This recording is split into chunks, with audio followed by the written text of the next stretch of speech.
Hello जी, welcome back. अहलन व सहलन मरहबा। उम्मीद करता हूँ सब लोग खैरियत से होंगे।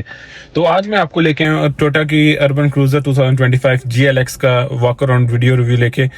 हम लोग इसका एक वॉक अराउंड वीडियो करेंगे और उसमें आपको बताता हूँ इसमें क्या क्या फंक्शन है, क्या इसकी प्राइस के मुताबिक ये कार वर्थ इट है या नहीं है। तो ज़्यादा देर ना करते हुए वीडियो स्टार्ट करते हैं। तो ये गाड़ी का फ्रंट व्यू काफ़ी अग्रेसिव सा व्यू इसका दिया हुआ है और LED हेडलैम्प के साथ ही आती है गाड़ी।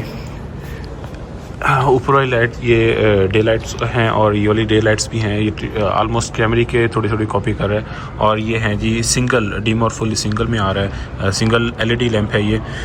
और उसके बाद अगर हम लोग बात करें इसकी ग्रिल में आपके पास क्रोम फिनिश है। क्रोम मटेरियल नहीं है लेकिन क्रोम का फिनिश दिया है, क्रोम का लुक दिया है उन लोगों ने। काफ़ी शाइनी सा लुक है इसके अंदर। और उसके बाद यहाँ से एक प्यारा सा यहाँ से भी एक ये है एक क्रोम मटेरियल का, यहाँ पे लोगों ने प्लास्टिक है लेकिन क्रोम मटेरियल है ये।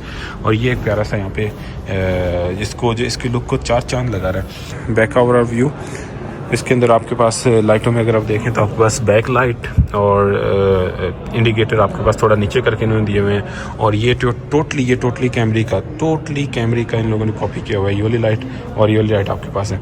और ये है जी एक बैक का व्यू। आपके पास शार्क फिन एंटीना मिल जाता है यहाँ पे, जो कि इसकी ग्रेस को भी बढ़ा रहा है। अगर हम लोग इसके इंजन की बात करें तो इंजन में ये आ रही है 1.5 लीटर इंजन के साथ, 6 ऑटोमेटिक ट्रांसमिशन और 1.5 लीटर इंजन के साथ आ रही है, जो कि मैक्सिमम 101 हॉर्स पावर की आउटपुट देती है आपको। और इसकी एक बुरी चीज़ मुझे लगी है कि ये स्टिल इन लोगों ने ये मैनुअल दिया हुआ है। इसको हाइड्रोलिक के साथ देना चाहिए था, जो ऑटोमेटिक ऊपर होके होल्ड कर लेता है, बोनेट को होल्ड कर लेता है। लेकिन स्टिल अभी तक ये 2025 में आ गया इन लोगों ने स्टिल ये चीज़ मैनुअल रखी है, जो कि बहुत बुरी है टोयोटा की। और ये है जी इसका इंजन का एक व्यू। काफ़ी सिंपल सा बनाया उन लोगों ने। एक गाड़ी जितनी बड़ी गाड़ी है उसके हिसाब से एक इंजन छोटा सा है, क्योंकि 1.5 लीटर इंजन है उसके हिसाब से एक छोटा सा इंजन है। तो काफ़ी साफ़ सुथरा खुला सा जगह है। तो ये को भी काफ़ी इन लोगों ने कोई इतना कॉम्प्लेक्स नहीं बनाया हुआ है यहाँ पे। इसकी फ्यूल टैंक कैपेसिटी 45 लीटर्स की है और ये क्लेम करते हैं 19 किलोमीटर पर लीटर की एवरेज देती है। लेकिन ये सिटी में इतनी एवरेज नहीं देती गाड़ी। कोई भी गाड़ी हो जितनी वो क्लेम करते हैं उतनी एवरेज नहीं देती। इवन के अगर हम लोग इसको हाईवे पे भी लेके जाएंगे तो भी इतनी उसकी एवरेज नहीं होती। कम से कम अगर इन लोगों ने 19 बताई हुई है तो इसकी एवरेज 15 तक रहेगी हाईवे पे। और सिटी में ये बात करेंगे तो सिटी में इसकी एवरेज तकरीबन 10 के राउंड रहेगी, 10 के करीब करेगी, क्योंकि यहाँ पे जितना रश होता है इसकी एवरेज वैसे ही ख़राब हो जाती है गाड़ी की। इंटीरियर की बात करें तो हमारे पास एक डोर हैंडल आ रहा है सिंपल सा, जैसे टोयोटा का होता है। और इसकी सीट जो है वो सारी लेदर सीट्स हैं, फ्रंट और बैक सारी लेदर सीट्स दी हुई हैं इन्होंने। तो ये जी इसका एक इंटीरियर का व्यू सा।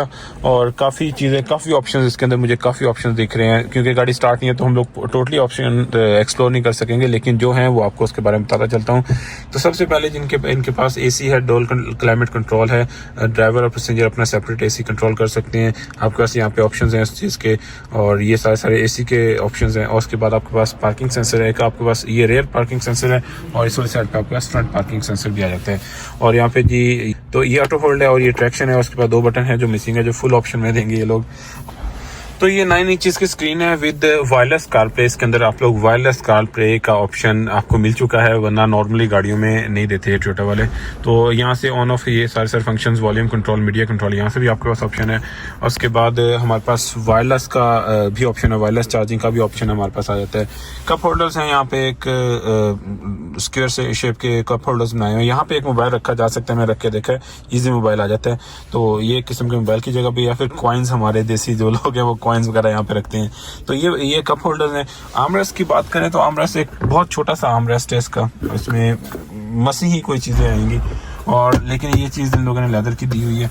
तो हैंड ब्रेक आप लोगों को मैनुअल हैंड ब्रेक दी हुई है। यहाँ पे बटन जितने ऑप्शन दिए हुए इसके हिसाब से इन लोगों को यहाँ पे ये वाली हैंड ब्रेक नहीं देनी चाहिए थी, बटन वाली हैंड ब्रेक देनी चाहिए थी। एनी हाउ हम लोग स्टीयरिंग व्हील की तरफ देखें तो हमारे पास लेफ्ट साइड पे हमारे पास मीडिया कंट्रोल आ जाता है, राइट वाली साइड पे हमारे पास आ जाता है क्रूज कंट्रोल के ऑप्शन आ जाते हैं हमारे पास। कीलेस एंट्री और पुश स्टार्ट है इसके पास, हमारे पास ऑप्शन आ जाता है इसका।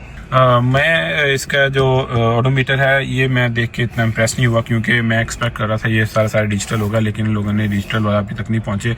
और डिजिटल पहुंचना था ये भी इन लोगों ने स्टिल, अगर आपने ये अपने ट्रिप वगैरह चेक करनी तो स्टिल ये चीज़ें भी इन लोगों ने मैनुअल दी हैं, जो कि 96 क्रेसिडा, मेरे पास क्रेसिडा 96 मॉडल है, उसमें ये चीज़ आ रही है, जो कि 2025 में भी इन लोगों ने ये दी हुई है।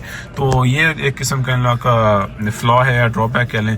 उसके बाद हम लोग आपके पास हेड अप डिस्प्ले भी आ जाता है, यहाँ पे आपको डिस्प्ले भी दिख जाएगा।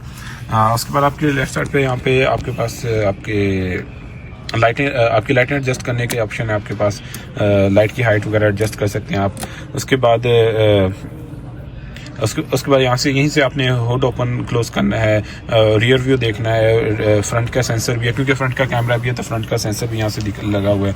आपके पास ट्रंक ओपन करने के लिए कोई बटन वगैरह नहीं दिया उन्होंने, ट्रंक ओपन आपका यहीं से होगा, ट्रंक ओपन आपका यहीं से होगा, तो कोई हार्ड बटन नहीं दिया हुआ। जब तक गाड़ी स्टार्ट नहीं होगी आपको ट्रंक नहीं ओपन कर सकते, लेकिन आपके पास ये फ्यूल का और बोनट का ओपन करने के हार्ड बटन्स हैं जो यहाँ पे आप ओपन कर सकते हैं। हम लोग बात करें कि इसके डोर हैंडल की, डोर के ऊपर क्या क्या ऑप्शन है। तो डोर के ऊपर आपके पास मिरर्स कंट्रोल है, सिंपल से मिरर कंट्रोल है, यहाँ से आप अपने लेफ्ट और राइट के मिरर्स वगैरह यहाँ से कंट्रोल कर सकते हैं। और इसके थ्रू आपके मिरर फोल्ड हो सकते हैं। ये बटन मिरर फोल्ड का ऑप्शन भी है, आप चलती गाड़ी का या फिर कहीं गाड़ी आप कंजेस्टेड जगह से क्रॉस कर रहे हैं तो आपको मिरर्स लगने का खतरा है, तो आप यहाँ से गाड़ी में बैठे बटन प्रेस करें और मिरर्स फोल्ड हो जाएंगे। लेकिन मिरर्स इसके बहुत छोटे छोटे से हैं, लेकिन आपके पास मिरर का ऑप्शन दिया हुआ है। सिंपल सा इनके पास डोर अनलॉक करने का ऑप्शन है, मैनुअली आपके पास लॉक अनलॉक आपको पता चल जाता है, लॉक है गाड़ी, अनलॉक गाड़ी यहाँ से, जो कि एक टोयोटा का ट्रेडिशनल चीजें हैं। लेग स्पेस की बात करें, इस वक्त मैं इस की गाड़ी चला सकता हूँ, मेरे लिए इनफ लेग स्पेस है इस वक्त, मैं टेक भी लगाई हुई है और लेग स्पेस भी ठीक है, और मेरे हाथ भी इजीली पहुंच रहे हैं, गाड़ी के स्टीयरिंग तक इजीली पहुंचे, प्रॉपर टेक लगा के गाड़ी के स्टीयरिंग तक इजी हाथ पहुंच रहे हैं मेरे। और इस साइड पे आपको मिल जाएंगे ये हेडलैम्प्स की जो हैं लाइटें वगैरह, उसकी एडजस्टमेंट यहाँ से मिल जाएगी, यहाँ से आपको वाइपर वगैरह की एडजस्टमेंट मिल जाएगी। और अगर आप मैनुअल ट्रांसमिशन पे जाते हैं तो आपके पास यहाँ पे आपके स्टीयरिंग के पास ही मैनुअल ट्रांसमिशन को भी कंट्रोल करने का ऑप्शन आपके पास है, ये डाउन का, ये आपका। और गियर में आपके पास देखें, गियर में आपके पास यहीं पे सिंपल वाला गियर दिया हुआ है, और यहीं पे आपके पास ऑप्शन है पार्किंग, रिवर्स, न्यूट्रल, ड्राइव, और ये मैनुअल का ऑप्शन है। अगर यहाँ पे एम दबाते हैं तो आपके पास यहाँ पे लीवर दिए हुए हैं, यहाँ से आप लीवर कंट्रोल कर सकते हैं। हमारे पास टायर प्रेशर मॉनिटरिंग सिस्टम का यहाँ पे ऑप्शन नहीं दिख रहा है कहीं पे, लेकिन इसके अंदर वो भी ऑप्शन है। इसका हेड अप डिस्प्ले भी है, जब वो गाड़ी स्टार्ट होगी तो हेड अप डिस्प्ले यहाँ से निकलेगा और टूटे ना जाइए, तो ये हेड अप डिस्प्ले भी आपके पास ऑप्शन अवेलेबल है। आपकी ऐनक रखने के लिए भी इन लोगों ने ये आपको ऑप्शन दिया हुआ है। अच्छा, ये सनरूफ ओपन करने के या मून रूफ जिसे कहते हैं आजकल, तो उसको ओपन करने के यहाँ पे आपके पास ऑप्शंस वगैरह अवेलेबल हैं, और लाइटों के आपको प्रेस करके आपकी लाइट्स वगैरह ओपन हो जाएंगी। यहाँ पे आपके पास डोर्स वगैरह के ऑप्शन अवेलेबल हैं। और जी ड्राइवर के पास भी मिरर का ऑप्शन अवेलेबल है, और यहाँ से लाइट ऑन हो जाएगी। और आई थिंक और पैसेंजर के पास भी मिरर का ऑप्शन अवेलेबल है, यहाँ से लाइट ओपन हो जाएगी। और यहाँ पे आपके पास ये लाइटर की जगह है एक, और यहाँ पे पास यूएसबी की जगह है। यहाँ पे टाइप सी नहीं है, यूएसबी की जगह है, और टाइप सी इनको देनी चाहिए थी, लेकिन टाइप सी इन लोगों ने आई डोंट नो वाई क्यों नहीं दी हुई, तो यूएसबी ही टाइप यूएसबी टाइप की आपके पास चार्जिंग पोर्ट मिलेगी यहाँ पे। अगर हम लोग साइड के ड्रावर की बात करें तो आपके पास एक छोटा सा ड्रावर मिल जाता है, काफ़ी छोटा है, स्पेस इसके अंदर काफ़ी आ जाती है, लेकिन जगह सामान आप काफ़ी रख लेते हैं, लेकिन स्टिल ये छोटा, और क्वालिटी कुछ खास क्वालिटी नहीं है, बिल्कुल ही थका हुआ प्लास्टिक लग रहा है इसके अंदर ये लगा हुआ। इसके साइड डोर्स में इन लोगों ने लेदर की फिनिशिंग दी है, जो कि इसको एक प्रीमियम लुक दे रही है गाड़ी को। ऊपर प्लास्टिक, हार्ड प्लास्टिक, और नीचे ये सॉफ्ट सा लेदर दिया हुआ है, और बीच में यहाँ पे डोर के ऊपर क्रोम का फिनिश दिया हुआ है, ताकि थोड़ा सा प्रीमियम लुक आए। और यहाँ पे भी काफ़ी हद तक आप सामान रख सकते हैं, यहाँ पे काफ़ी हद तक स्पेस है, यहाँ पे सामान रख सकते हैं आप। तो ये था जी एक छोटा सा फ्रंट का ओवरव्यू। आप चलते हैं पीछे वाली साइड पे, पीछे वाली साइड पे जाके आपको बताते हैं कि क्या क्या इनके पास ऑप्शन अवेलेबल हैं, लेग स्पेस कितनी है, वो जाके चेक करते हैं। बैक साइड पे जी एक ये व्यू है बैक साइड का, लेग स्पेस के हिसाब से काफ़ी हद तक ठीक है, पीछे में भी काफ़ी हद तक स्पेस है। आपके पास एसी आ जाते हैं, 2 एसी के विंड्स आ जाते हैं, छोटे छोटे बनाए हुए हैं, हालांकि इतना एक होता है, लेकिन लोगों ने 2 छोटे छोटे विंड्स बनाए हुए हैं। एयर फ्लो का आप कंट्रोल कर सकते हैं यहाँ से, और ये एडजस्ट कर सकते हैं राइट लेफ्ट में, अपना जो पैसेंजर बैठे हैं अपने हिसाब से एडजस्ट कर सकते हैं। 2 चार्जिंग पोर्ट्स हैं आपके पास, टाइप सी की 2 चार्जिंग पोर्ट हैं, यस। उसके बाद नीचे मोबाइल होल्डर का भी काफ़ी हद तक जगह है, मोबाइल भी मोबाइल रखने की भी काफ़ी हद तक जगह है। उसके बाद ये क्योंकि ये पैनोरामिक सनरूफ है, लेकिन मुझे ये समझ नहीं है ये सिर्फ और सिर्फ नेट है, इसके ऊपर हार्ड इस तरह का हार्ड नहीं है, ये नेट दिया हुआ है। आई डोंट नो व्हाई ये, या फिर ये वापस इधर से कहीं से निकलेगा नेट, हमें पता नहीं है क्योंकि गाड़ी बंद खड़ी है, हम लोग चेक नहीं कर सकते। अगर हम लोग बैक डोर के हैंडल्स पे चेक करें तो हमारे पास सिंपली एक मिरर डाउन और ऊपर करने का ऑप्शन है और डोर लॉक और अनलॉक करने का ऑप्शन है, और कोई एक्स्ट्रा चीज़ नहीं इसमें डाली हम लोगों ने।